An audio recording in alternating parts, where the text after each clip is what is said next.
Hello दोस्तों, कैसे हो? आई थिंक सब बढ़िया और पिटपाट हो गया। तो चलो आज सुनते हैं हिंदी कहानी। और बढ़िया लगे तो लाइक शेयर और सब्सक्राइब जरूर कर देना। तो चलो आओ सुन दो कहानी। विजयनगर राज्य के राजा कृष्णदेव राय के दरबार में एक दिन नामदेव नामक व्यक्ति दुखी और परेशान हालत में आया। उस व्यक्ति ने राजा के सामने अपना इंसाफ मांगा। राजा ने उस व्यक्ति को अपने साथ हुई नाइंसाफी बयान करने के लिए कहा। नामदेव ने अपने ऊपर बीती सारी बात बताई। नामदेव ने राजा से कहा कि बीते कल वह और उसका मालिक किसी काम से जा रहे थे कि उसे रास्ते में एक पोटली पड़ी हुई दिखाई दी। हीरों का सच तेनालीराम की कहानी सुने और पहले हमारे चैनल को सब्सक्राइब जरूर से कर ले। चलिए सुनते हैं कहानी तेनालीराम की। वह पोटली कुछ खास दिखाई दे रही थी, इसलिए मैंने उस पोटली को हाथ में उठाकर टटोला तो उसमें दो चमचमाती हुई हीरे दिखाई दिए। हीरे देखते ही मैंने उसे राज्य के राजकोष में जमा करने की सलाह अपने मालिक को दी। राजकोष में जमा कराने की बात सुनकर मेरे मालिक मुझ पर बहुत क्रोधित हुए। उन्होंने कहा कि यह बात किसी से भी नहीं बताना है। साथ ही साथ यह भी कहा कि दोनों हीरों को हम दोनों आपस में बांट लेंगे। एक मैं रखूंगा और एक तुम रखना। हीरे बहुत ही नसीब वालों को मिलते हैं, इसे ऐसे ही नहीं जाने दे सकते हैं।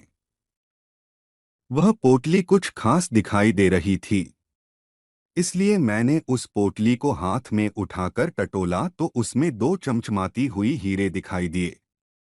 हीरे देखते ही मैंने उसे राज्य के राजकोष में जमा करने की सलाह अपने मालिक को दी। राजकोष में जमा कराने की बात सुनकर मेरे मालिक मुझ पर बहुत क्रोधित हुए। उन्होंने कहा कि यह बात किसी से भी नहीं बताना है। साथ ही साथ यह भी कहा कि दोनों हीरों को हम दोनों आपस में बांट लेंगे। एक मैं रखूंगा और एक तुम रखना। हीरे बहुत ही नसीब वालों को मिलते हैं, इसे ऐसे ही नहीं जाने दे सकते हैं कि न्याय मिलेगा। महाराज ने नामदेव के मालिक को जल्द ही राज दरबार में उपस्थित होने का आदेश दिया। नामदेव का मालिक बहुत ही चालाक और धोखेबाज था। वह तुरंत ही नई चाल चलकर नामदेव को ही फंसाने की बात कहा। नामदेव का मालिक दरबार में हाजिर हुआ और कहा कि वह हीरे नामदेव को हवेली में आते ही दे दिया था।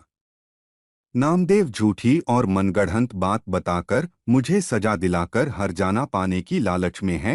मालिक की बात सुनकर महाराज बोले, तुम्हारी बात सच है तो इस बात को दरबार में साबित करो।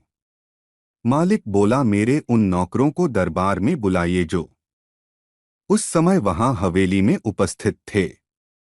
वही सच सच सारी बात बताएंगे कि कौन सच्चा है और कौन झूठा। महाराज ने उन सभी नौकरों को राज दरबार में उपस्थित होने को कहा जो उस समय वहां मौजूद थे। राजा ने उन नौकरों से पूछा कि हीरे किसके पास है, तो उन सभी ने एक साथ कहा कि हीरे नामदेव के पास है। नौकरों की बात सुनकर महाराज के आगे बड़ा ही असमंजस की हालत पैदा हो गई। उन्होंने अपने मंत्रियों से सलाह मशविरा किया। किसी मंत्री ने कहा कि नामदेव सच बोल रहा है, तो किसी ने कहा नामदेव का मालिक सच्चा है। मंत्रियों की बात भी महाराज को अंधेरे में रख रहा था, कोई हल नहीं निकल रहा था। इसलिए उन्हें अब तेनालीराम से ही उम्मीद थी कि यह मसला वही सुलझा पाएंगे। महाराज ने तेनालीराम से कहा कि वे इसका हल निकाले। तेनालीराम बोले कि सच और झूठ का पता अभी चल जाएगा, परंतु इसके लिए आप सभी को पर्दे के पीछे रहना होगा। तेनालीराम की बात सभी मंत्रियों को कुछ अटपटा लगा, मगर महाराज को तेनालीराम पर पूर्ण विश्वास था, इसलिए वे पर्दे के पीछे तुरंत चले गए। बाकी के मंत्री भी पर्दे के पीछे छुप गए। राज दरबार के कमरे में केवल तेनालीराम थे।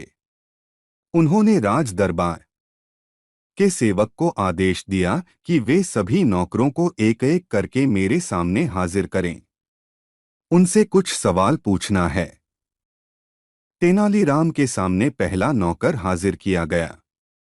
तेनालीराम ने उससे सवाल किया कि क्या तुम्हारे मालिक ने नामदेव को हवेली में आकर हीरे दिए थे? नौकर ने हाँ में जवाब दिया।